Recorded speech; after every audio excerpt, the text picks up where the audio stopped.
In this video, I'll tell you which bosses are actually worth grinding in Shindo Life and what useful drops you can get from each one. Subscribe, like and hype if you want to get this and more Roblox guides and enter giveaways.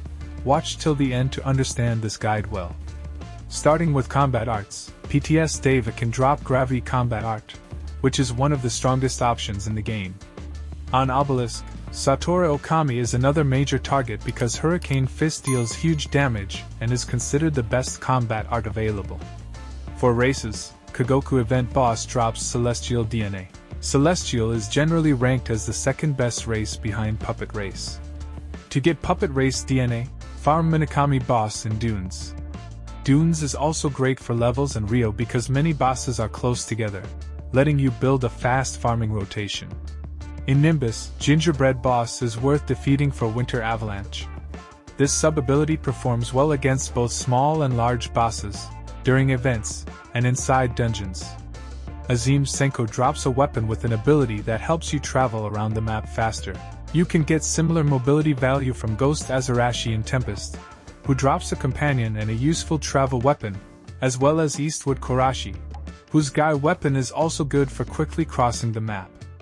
Ruji Boss drops the reworked Demon Gates mode, which can be used with the dupe glitch while farming larger bosses. PTS Rayon gives the reworked Bat Cursed Spirit, making it a good choice if you want a mode similar to Sasuke's Curse Mark.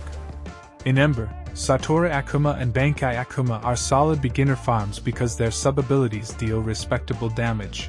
Forged Akuma Spirit is another important Ember target. After defeating its Susanoo Spirit, you can obtain Shiver Akuma 4th form, one of the best modes for quickly farming smaller bosses. Shindai Event Boss is worth grinding for both Shindai Companion and Shindai Bloodline. You should also farm Shindai Boss in Vinland for Shindai Companion, Shindai Sunflower sub-ability, and Shindai Akuma 4th form. These drops make Shindai one of the more valuable names to keep in your rotation. Kamaki vs Boромaki Event Boss is useful when you need the final forms of Kamaki Akuma and Boромaki Gaiden. On Blaze, regular Kamaki Boss drops his companion, and the form required for further Boромaki bloodline progression. Naramaki Boss gives 6 paths Naramaki 2nd form, while Minake's Boss can drop Minake's 2nd form and one of the best companions in the game. Reniki is also worth adding to your route because the boss offers a weapon, a companion, and the second mode of its form. For companion farming, Giovanni Shurzen is another strong choice, since his companion ranks among the best available. Headless Korashi is worth defeating for both its bloodline and weapon. Forged Event Boss can drop Forged Rengoku bloodline. Jinshiki is one of the better event bosses to farm when you want Gen 1 and Gen 2 tailed beasts, and he can also drop his own bloodline and mode. You should also defeat every Gen 3 boss when possible because their modes, elements, and weapons all have useful applications.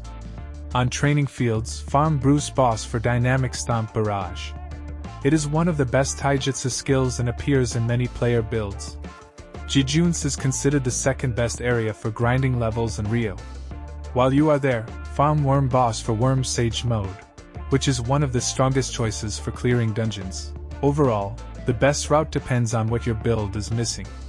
Focus on combat arts for damage, mobility weapons for traveling, strong companions for extra support, and race DNA or modes for long-term progression. Building a rotation around bosses located close together will save time and make the entire grind much more efficient.